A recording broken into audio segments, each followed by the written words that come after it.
우리에게 주신 새로운 하루, 오늘도 하나님과 동행하며 말씀대로 살아가는 복된 시간 되시기를 바랍니다. 오늘 한 절 묵상은 신명기 19장 3절 말씀입니다. 3절 말씀 함께 읽겠습니다.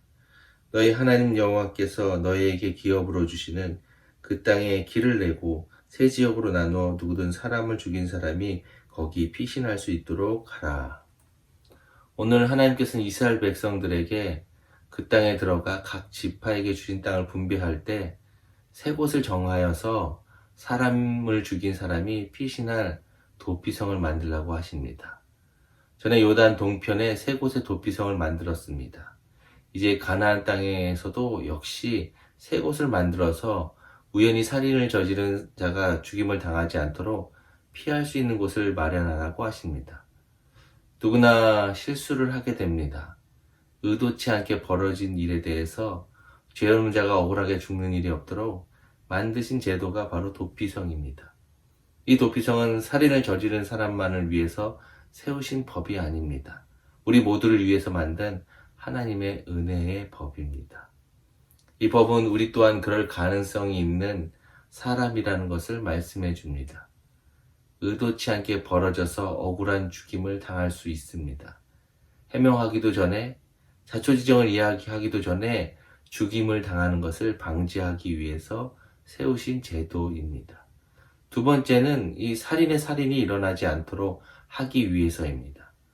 죽임을 당한 가족들이 복수심에 불타서 의도치 않게 살인을 저지른 사람을 죽이고 또다시 복수하게 되고 이런 일이 일어나지 않도록 하기 위해서입니다. 복수는 다시 복수를 낳고 이웃끼리 다툼과 갈등이 커지게 될 뿐입니다. 세 번째는 의도치 않게 사람을 죽인 사람은 도피성에서 지내며 용서를 구하고 서로 화해하는 시간을 가지도록 하기 위함입니다. 누군가에 의해서 자신의 가족이 죽음을 맞이했다면 그 가족들은 죽이고 싶을 만큼 미워할 것입니다. 그 사람을 볼 때마다 마음이 아파올 것입니다. 분이 날 수도 있습니다. 서로 미운 감정을 가지지 않도록 일정한 곳에 머물게 하십니다.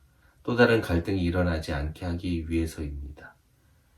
네 번째는 그 율법의 잣대로 사람을 심판하는 것이 아니라 율법을 넘어서 하나님의 은혜가 무엇인지를 보여주는 것입니다. 사람을 죽이는 죄는 죽음으로 갚아야 하지만 하나님은 은혜를 베푸십니다. 그들에게 피할 길을 열어주십니다. 우리도 마찬가지입니다. 죽을 수밖에 없는 우리를 예수 그리스도라는 도피성으로 피할 길을 주시고 생명을 주셨습니다. 다섯 번째, 이 도피성이 주는 의미는 서로 미워하는 공동체가 아니라 사랑으로 품을 수 있는 공동체가 되어야 한다는 것입니다. 서로 미워하고 죽이고 다투고 싸우는 공동체가 아니라 그런 문제가 있을 때 한 발짝 물러서서 다시 서로를 바라보고 이해하고 미움이 다른 죄로 이어지지 않도록 하는 것입니다. 보십시오. 그냥 형식적으로 만들어 놓은 성이 아니라 길을 잘 닦아놓고 새 곳을 만들어서 너무 멀어서 도망가다가 잡히는 일이 없도록 하셨습니다. 누구나 어려움이 찾아오면 갈 수 있도록 하신 것입니다. 형제의 잘못을 품고 살아가는 것이 성숙한 공동체의 모습입니다. 우리도 하나님의 성숙한 공동체의 한 사람으로 하나님의 은혜를 흘려보내는 하루 되시기를 축복합니다.